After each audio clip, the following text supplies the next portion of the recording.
So this is the part of the show where we give you a sense of stories worth noting but aren't necessarily on your front pages. Our Newzroom Afrika reporter that's based in Mpumalanga, that's Masilela, was caught in a standoff between police and taxi operators in Kanyamazane outside Mbombela yesterday. The South African National Editors Forum has condemned the action of the police, saying they should have been more cautious before firing indiscriminately. For more on this now, I'm joined via Skype by Sanef's Executive Director, Kate Skinner. Kate, thanks very much for your time and welcome to the AM report. Look, on the face of it, some people may look at this instance and say, but this was a situation where a journalist happened to be in the firing line where police were firing indiscriminately. Why does it warrant any kind of, I guess, even commentary from an organization like Sanef? What would you say to people who are critics in that sense? Look, I think that wouldn't be fair because, if we look at exactly what happened, it was absolutely clear that Masilela was a journalist. He was standing there with his tripod, with his camera, I chatted to him yesterday, and basically he said that he was fired at. He was interesting because he was basically saying that neither the protesters nor he as a journalist was allowed to get out of the way. Basically what happened is the police came in, they said out of the way, out of the way, out of the way, and then immediately proceeded to fire. And in fact his view was that he was literally targeted. So that is hugely problematic on a number of levels. I mean, you shouldn't be immediately firing into a crowd. That's very dangerous. And also, obviously, with journalists need to be there. And so you should not be targeting journalists. Journalists should be given the space to be able to get somewhere safe and somewhere where they won't be targeted.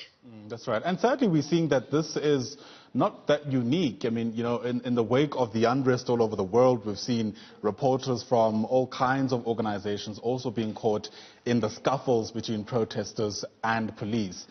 Is this revealing to us for lack of a better term, a sign of ignorance from law enforcement officers about the fact that journalists need to be given the space to do their work, even during moments of volatility?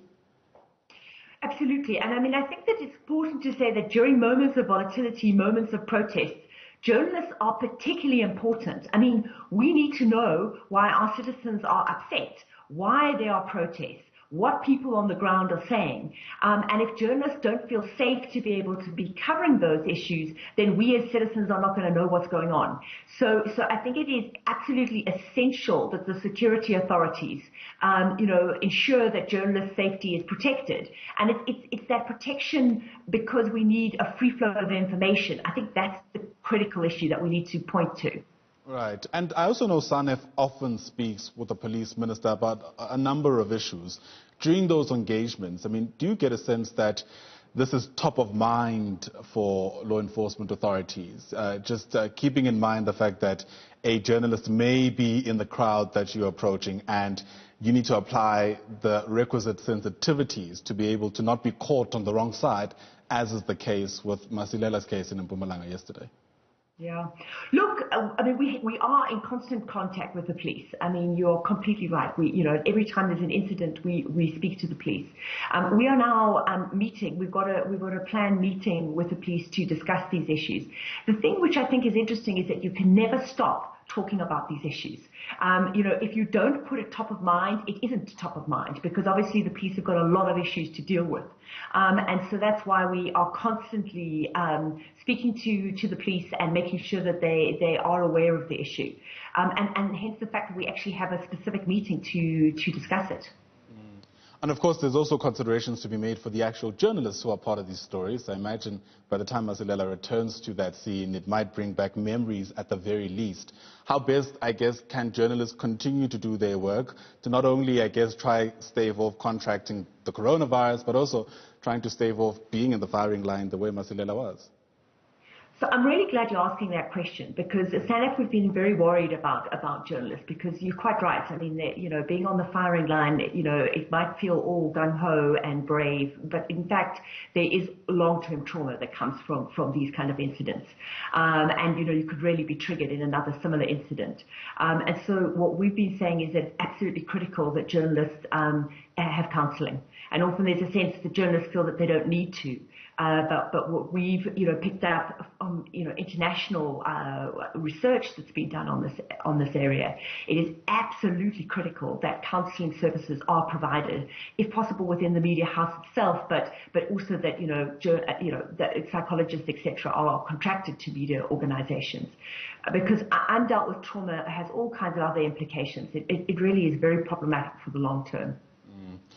We've seen instances where police have reacted in a very overhanded manner to other South Africans or other ordinary citizens. But how are we faring when compared to other countries insofar as this is concerned? I mean, is this an isolated incident, or are we seeing trends that really should get us speaking about this more than we are?